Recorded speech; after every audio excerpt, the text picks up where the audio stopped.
Jason. Sahara. Noel. Lender. Ayun yata, pag-iisahin yata kami. Marvin. Sahara.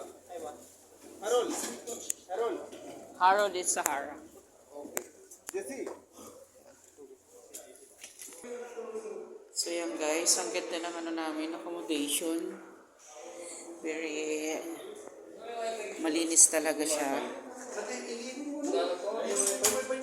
Masasabi ko talaga malinis. Ay, sorry. Saan ka hindi ng wifi mo password? Hindi naman ako nag-wifi pa. Diyos ko guys, ito yung gusto ko. Malinis. Di kagaya dun sa accommodation namin. Sobrang dumi. Madaming surot dito talaga.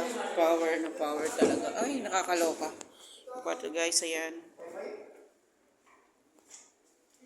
Ito yung kwarto namin.